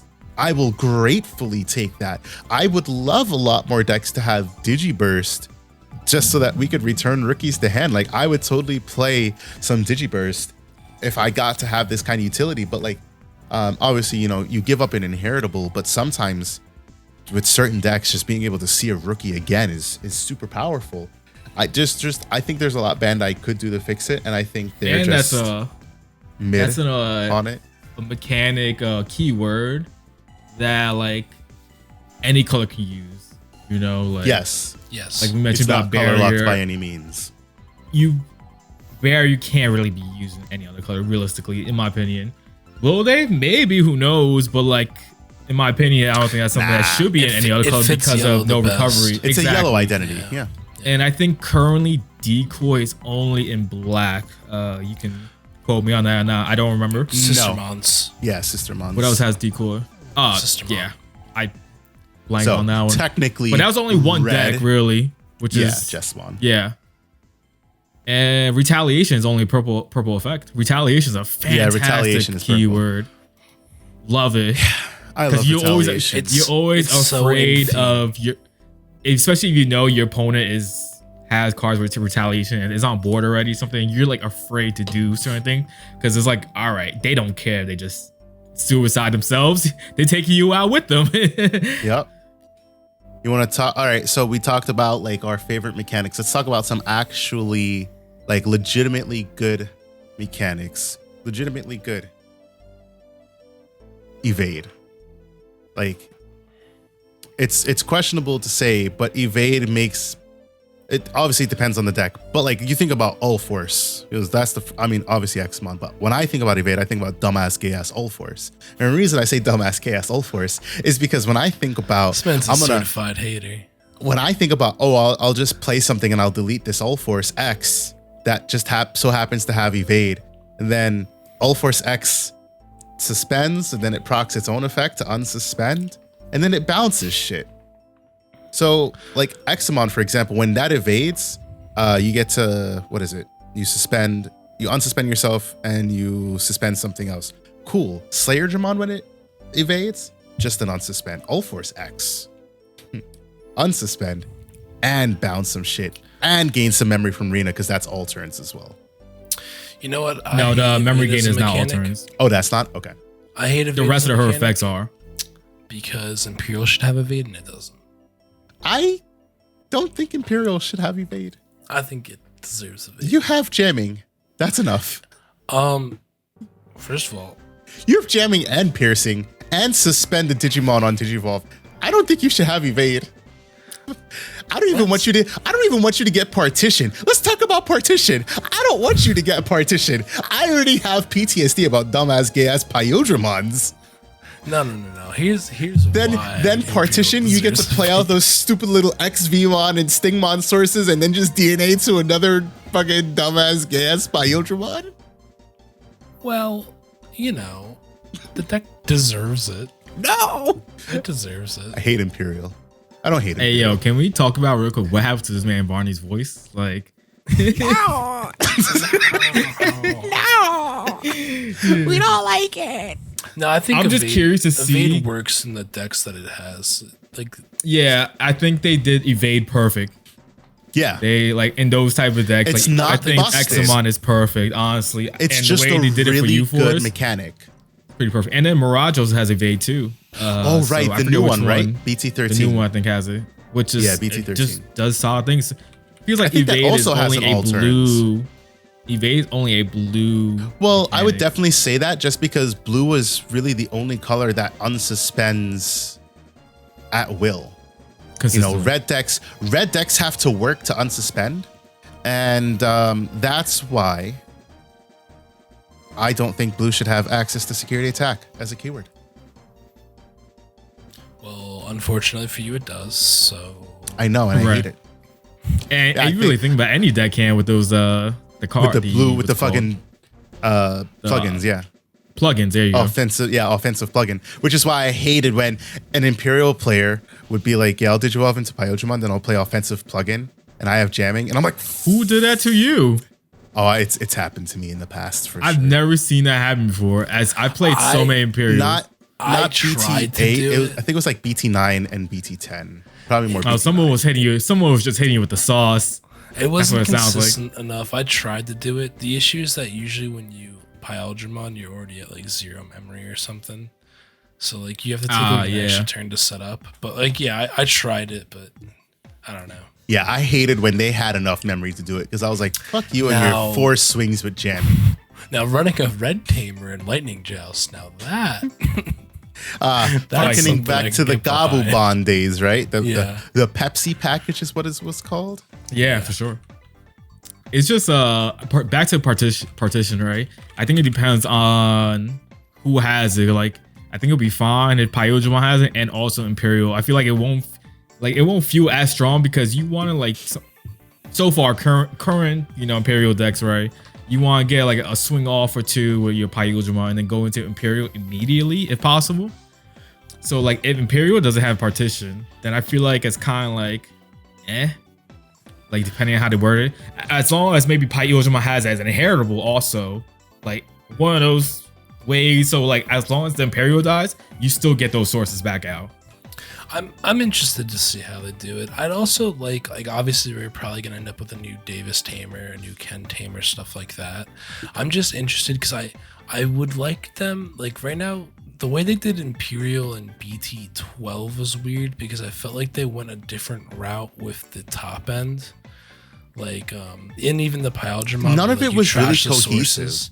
Yeah, it wasn't. So I'm hoping that they kind of go back to the old like swing a bunch of times aggro days, but I don't know because right now blue is kind of weird where like all of the decks kind of do like I don't know, like Old Force is gonna unsuspend and bounce, like Mirage is gonna unsuspend and does Mirage bounce again? Yeah, it bounces on DigiGuard. Bounces, so like a lot of the decks do the same. So, and I'm almost afraid that they might lean really heavy into like the trashing sources, and I really hope that's not what they do because that's not how I like to play Imperial. But I don't know. We'll see what ends up happening though.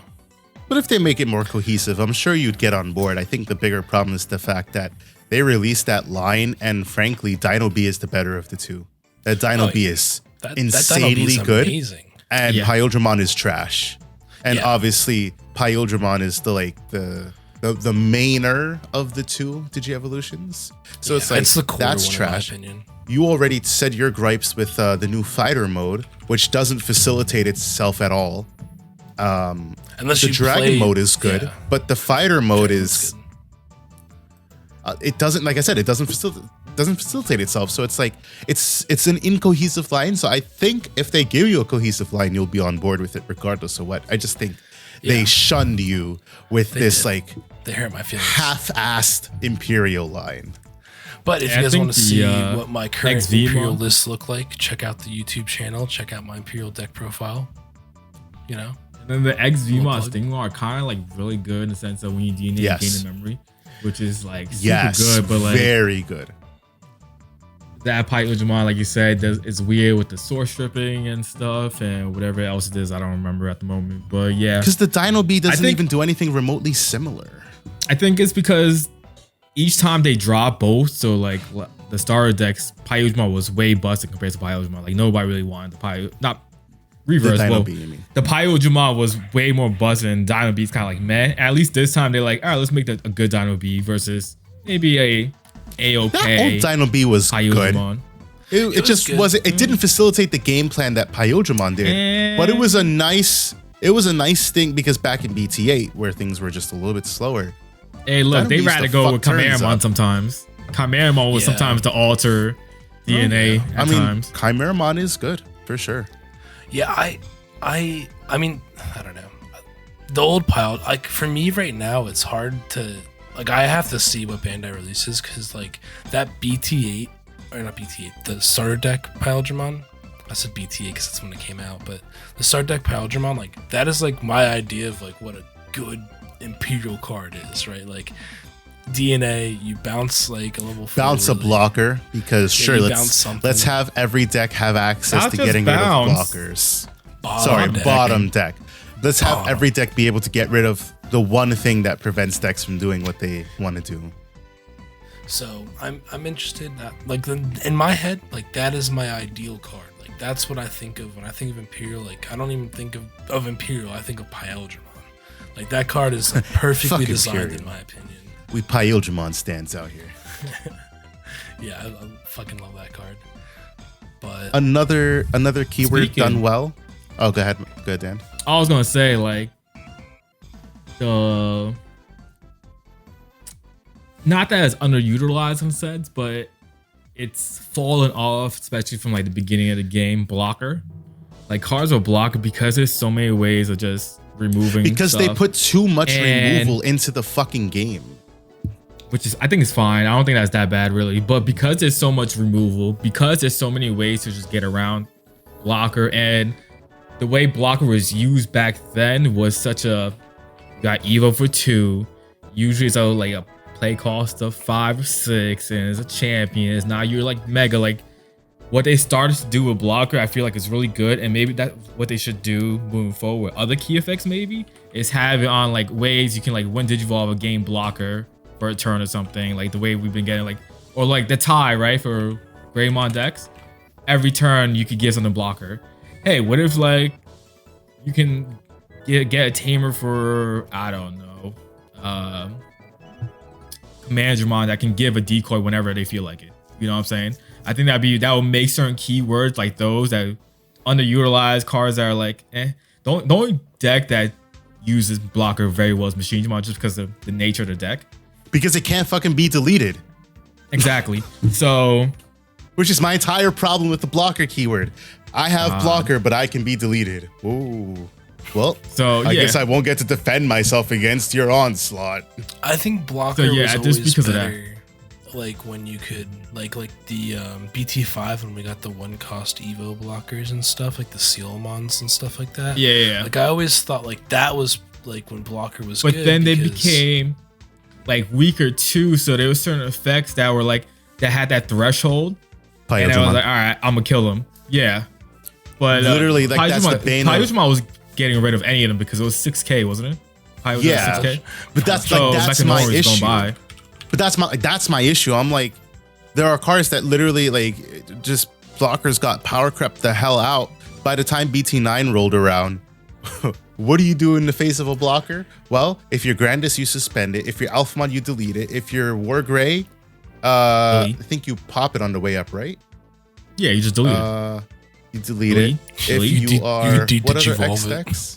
Oh yeah. Or- If you're Black War Gray or Gaiamon, you digivolve it. If I it mean, doesn't if you're, matter. If you're War Gray, who cares? You're gonna raid into it with piercing. Well, that's Yeah, BT12, BT12 but for yes, sure. still. And you know what? Speaking about Raid, I'm fine with Raid as a mechanic. I think Raid is super cool.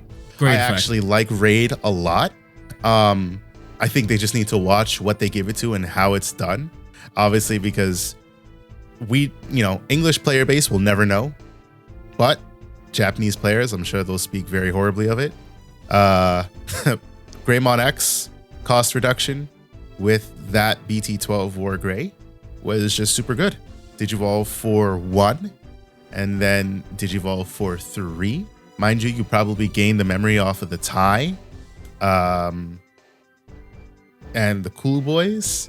So you can definitely Digivolve all in the same turn, excuse me. War Gray, swing, raid, piercing, unsuspend, security checks, swing, raid into something else, more security checks, Blitz Omni for game. But I'm also I'm fine with what that's capable of doing compared to blue decks, just because you had to work for that in a way. You don't have to work for that shit in blue decks. Blue decks just be promo Rigururu, for example. Pop. Get rid of blockers. Another blue deck. There we go. Another X antibody deck. Get rid of blockers on the way up. Swing, unsuspend. Swing, unsuspense. Digivolve. Sec +1. 2 checks. Oh, I died to a jamming or to a security check. Well, that's fine. I have Suedo jamming. Purge source. Not once per turn. I die again. Purge source. And then wear Guru for game. Or of some sorts. Or Blitz on me. It doesn't fucking matter. Like, at least with a red deck, there's just like the littlest bit of setup to have to get to that point. Blue decks, when you start facilitating yourself that much, it's fucking disgusting. Raid though, definitely a good keyword. And which other one was I gonna mention here? I think raid could be something that I think raid is a key word that can be okay in multiple color decks. I wouldn't mind it necessarily. Because currently it's just really But a red effect with black because of Greymon. Right. It does feel like a red effect though, of like being able to get around. Like example, what is the original Marsmon that was able to do that? Before it actually did it. Over BT8. Yeah, swing over unsuspended, and then also like the Chaosmon from way back in BT4, which was a little bit more conditional. Green, black card technically, because it's a white card that can evo over green and black.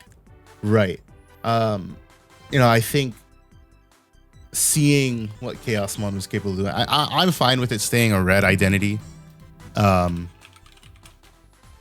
Mainly because of like, do I want to give raid to blue? Nah, fuck no. I would never give raid to blue. Gotta say, Chaosmon is such a cool Digimon design. Sure is. Maybe we'll get another one sometime soon. Hey, don't be surprised if we get like an EX set that's your DNA deck that goes into a Chaosmon in the future. Right. What is Chaosmon made up of? A Boncho, Leo, and Darkdramon. Darkdramon, baby. Oof. If you go Volderom, it's Boncho and I forgot what that bird thing is. Is it the Sovereign? No. I don't know then. It's I think it's like legit called Volderom. Oh yeah, I know which one you're talking about. Varodurumon. I don't even know if we have a card of that. No, we don't. Not yet, at least. Let's talk about. That'd be cool. I have one more keyword to talk about. Let's talk about Alliance. Okay, what do you want to talk about? That it's fucking ridiculous in Fenrir? No, it was really good. It was really good when it came out for the bunnies. I'm like, cool. I like this mechanic. The idea of it is awesome. The bunnies don't facilitate it well. I wonder what they can do to make it better. Stick it in Fenrir Lugumon. That was the fix. Stick it in a deck that plays out 3 bodies with an unsuspend. Busted. Not more busted than Shine in Japan, if the results show anything for the entirety of BT14 and this first week of EX5, but deck is still really good because when they pop off, I mean, first of all, Fenrir doesn't let you end turn until your opponent's at Theorem or Memories. I love that. That is like such a mean card, but I love it so much. The memory has passed 2, but wait, it's still my turn. It's pretty crazy. I think Alliance was a card, an effect that like could potentially be broken, and Fenrir is what Fenrir broke it.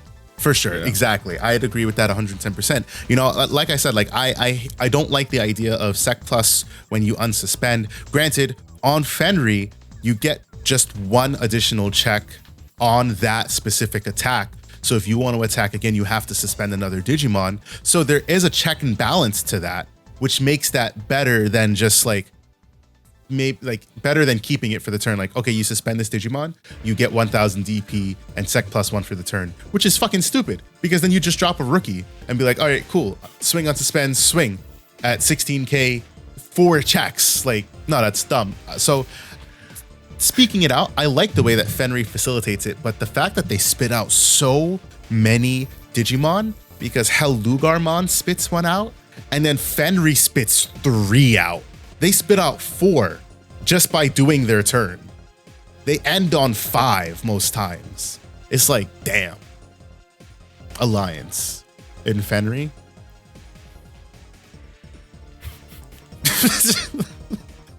Yeah, it's a ridiculous card, but I got nothing to say. It's stupid. I mean, it's stupid, but at least it's tempered somewhat.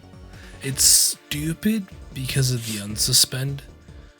I think is the issue, right? Like that's why it's so stupid, because really Alliance just makes you like you're gonna swing with that card you played anyways, so it just kind of speeds up the process. Unless you have summoning sickness, but agreed. Like, I agree with what you're saying. You're gonna swing with it next turn. It speeds up the process of you getting the security, like the security check in, right? The issue with Fenrir, which makes it so best, is that you unsuspend with it. 2 unsuspends. Yeah. Because you get an Correct. unsuspend on Digivolve, and then you get an unsuspend on attacking, I think, right? And then inheritable, you get it from the Soul Lugumon. So that's what it is. You get the unsuspend on the inheritable and then 1 on the when attacking. Yes. Yeah. Yeah, it's like but you know, and then at the you same can time, do it in a way where you swing with the soul, and when attacking Evo into Fenrir, and then I think you get like an additional is that what it is? Is that how you end up with 3? Because I believe it's 3 that the deck has. I don't. So I agree. Honestly, I think don't it's. remember. I know it's 1 on it's something the crazy on the like inheritable, that. like you said, and 1 on the when attacking. I do believe there might be a 3rd on suspender somewhere. I can't remember, but yeah, it's just.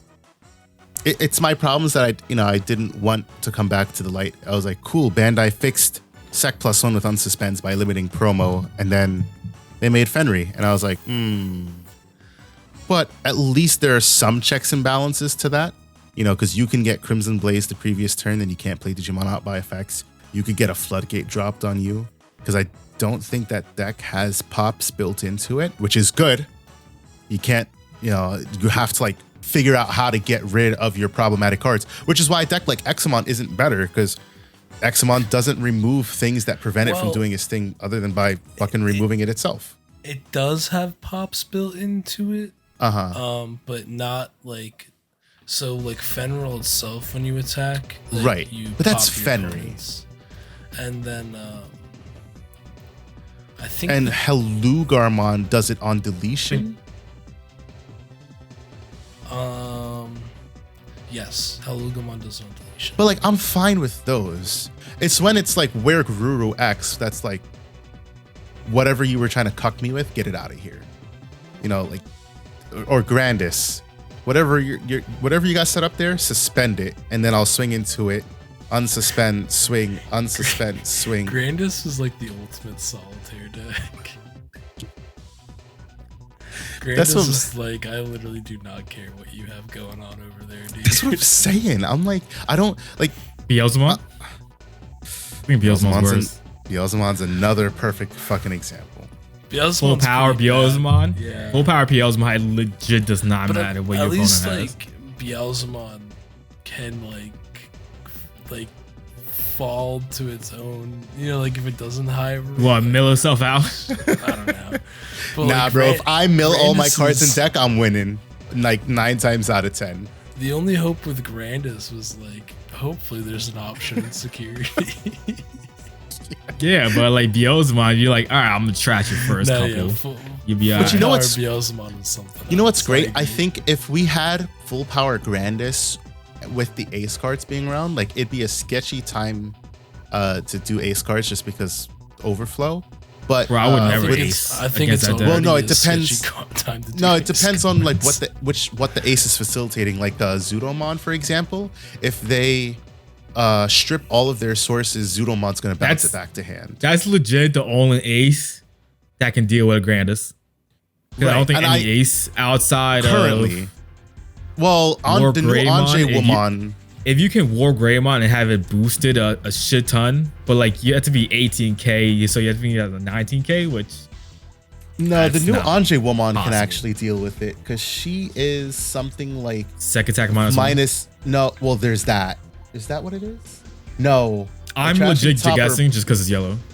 By trashing top or bottom card of your security, when your opponent's Digimon gets minus 6,000 DP until the end of your opponent's turn. And then when a card is removed from security, you recover one. There's another one that. Oh no, it's the Magna Angemon that I'm thinking about. That one has the neg for every card in your security. I Like mean, minus sure, 3 you go neg. from 8. You go no, it's -1, isn't it? -1 for each. So you So go you from just decide- 18 to what? 12 Oh again? fuck! Like, Then I'm completely wrong. Nah. Yeah, forget it. I thought There's it was like no- a 3K neg. it's only Zudomon currently that can like deal. And like I said, War Greymon, somehow you miraculously is boosted like crazy.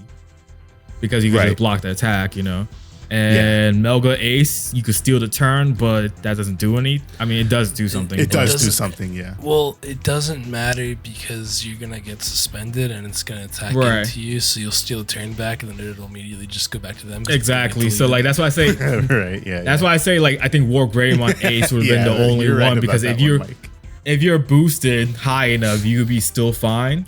Not unless you had retaliation in that stack. Then it's like, cool, you get it back to your turn, but I got retaliation now, bitch. Or some, no, you know what would be stupid, right? For purple, the Skull Greymon. So Melga Ace, trash Skull Grey, and then stick it under. Yeah. Like some, but like that's what I mean. Like, that's what I mean. Like if we had if we had the Ace cards for some of these problematic decks that we were having, I feel like some of them would be just like a little bit less problematic than they actually were. Just because of what they are able to facilitate. But, you know, I think the game is definitely getting to a good point with all of the keywords. Like, we're getting, you know, the partition and the fortitude. Hey, Blast Evo, I think, is a... oh, yeah, Blast Evo is a keyword, isn't it? Keyword now, right? Blast Evo is a keyword? I think Blast Ace... Yeah, Blast Digivolve is a keyword. And that's probably the best keyword in the entire game. Because it digivolves. Because it digivolves on your opponent's turn for free. On your opponent's turn. Now, overflow is another keyword. So, overflow is the worst keyword because it gives your opponent memory. 100%. But, you know, checks and balances. I don't think overflow is a keyword. It's text box, I guess. Like mechanic. Just mechanic rule. Box. Overflow -4. Yeah, I don't think overflow is a keyword. It's probably not a keyword, but it's definitely a relevant mechanical because overflow is like it's not like that orange box. Overflow is that big black ace box. Yes. Thank you for the semantics, Michael. Hey, I don't want to get yelled at in the comments. Man, I don't give a I wanted to talk about one more keyword. MindLink. We talked about Alliance and we didn't talk about MindLink, and MindLink is like super important. I feel like MindLink, especially with the way Fenrir gets the Alliance. Exactly. And I think MindLink has the potential to also be like it's already, I think, just by virtue of the decks that it's played in, being the D Police and Fenrir, it's already really good. We saw the Marvin Jackson come out, and that card is insanely good for any deck that can facilitate it, which for those of you who don't know, so it's a tamer, so it plays from security, of course. Start of main, you trash a card with Machine Cyborg or SOC trait, you gain a memory, and then you Mind Link. And so while that Digimon that's Mind Link has Machine Cyborg or SOC, it gains jamming and blocker. And so I think what the decks are able to facilitate with Mind Link, as long as they fit into the mechanic of whatever that tamer is trying to do, you know, for Fenrir, it's just Sons of Chaos, and it gives blocker and Alliance. The Satsuki gives reboot and jamming. Yeah, reboot and jamming. Yeah. Marvin gives jamming and blocker. Like, these tamers are really cool in facilitating game plans. And, you know, they're also like, they're able to, in a way, protect themselves, right? Depending on like how you think about it. For example, if you stick itself under a Digimon, you can, the risk of that, okay, well, like a hybrid deck, for example, once I Digivolve, that tamer is underneath my my stack, and if that stack dies, I lose the tamer. Well, with Mind Link, I put myself under, yeah, it's not the same thing as hybrids, but I put myself under a Digimon, and then I can pop myself back out if I feel like it's not worthwhile staying under. Maybe I feel like I'm going to get popped next turn. Maybe I want to keep this because my opponent doesn't have access to tamer destruction, so I don't need to worry about them dealing with my tamers. Or is it better that I stay with blocker and reboot and whatever bullshit, you know? Imagine, hold on a sec. You just mentioned hybrid. Imagine hybrid had like the ability to have Mind Link effect. Just like, all right, cool. I'll hybrid Evo, Digivolve over it, do my shenanigans, and a turn I'm gonna save my tamer, and then to do the same shenanigans next turn or something. Well, you kind of can. No, you kind of can, right? Because we only have purple and black, so it's the two worst colors objectively for hybrids. Like Mercurymon is good, but like Are you going to play Mercurymon? But I don't think you can get the effects off of those, so it doesn't even matter. Those are very No, you specific won't, cards. but you'll get it off the higher cards, right? No, actually, so Marvin Jackson, for example, He's the only generic one. But I was just about to say, they Digivolve Mercurymon for 2, and whatever else you do, and then end of turn, you unmind link from that Digivolve. Like, there you go, Dan. But yeah, the what is his name? Eiji requires it to be. Has to be SOC/Dark Animal. Actually, no. They all just straight up unmind link. You may play one Eiji from this Digimon's Digivolution cards. But the problem is it's purple and black, the 2 worst colors for Tamers objectively. Mercurymon is good, and so is Sephirothmon. But, it's not like yellow, red, and blue. Can you imagine like blue with mind link stupid shit? Like being, just like Dan said, being able to re-facilitate these Tamers. I'm having PTSD. I really don't want a new Tommy that has mind link. Yeah, that'd be. And Dan, they're not honestly. gonna call it mind link because that's a Seekers thing. They're gonna call it something really stupid, and it's gonna make me even more mad.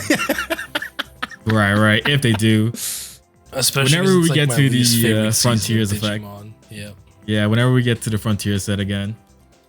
Hey, maybe it'll be BT17 because BT16 is 02. We're 8 sets off from the last. No, that wouldn't be. That wouldn't be 17. Definitely not. It would probably BT16 be is like 02, more like right? 19.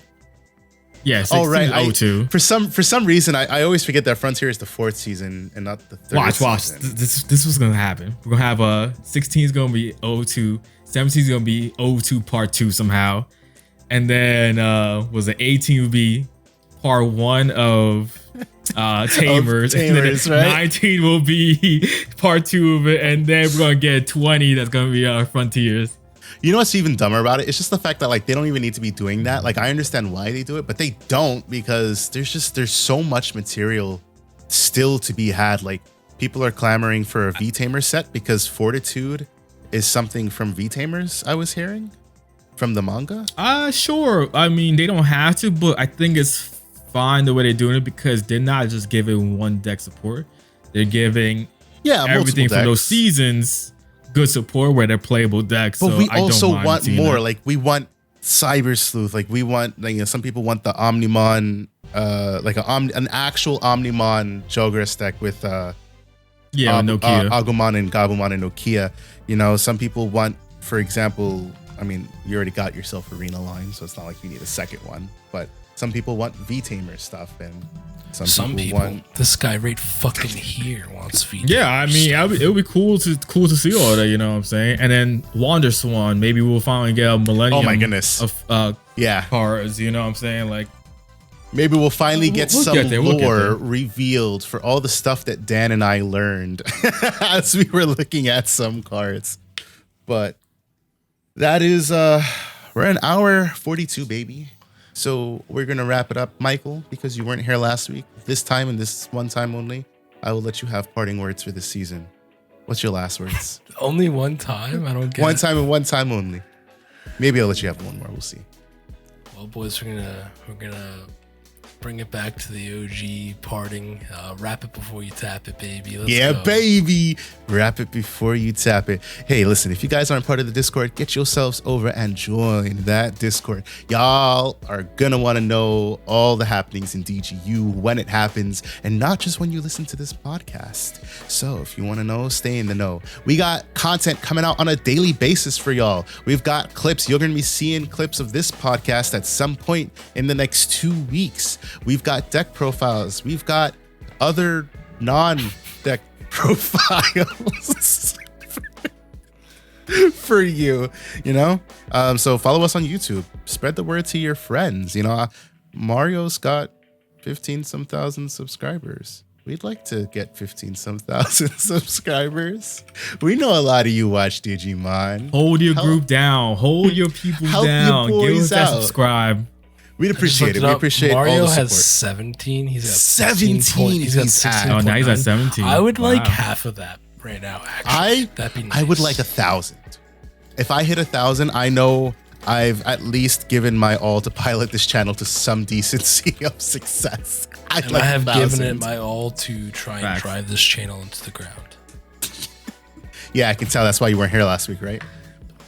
Yeah, you know what? Tinfoil hat theory, boys. I actually did not break up with my ex-girlfriend. You're right. She broke up with Shu. That's how it went. Oh, damn. Nah, but I gotta go. All right, boys. This man Mike about crying in the corner now. That is it for today's episode of DigiPod, the digital podcast. So, until we talk to you guys the next time, peace out. Peace. Catch you on the next one.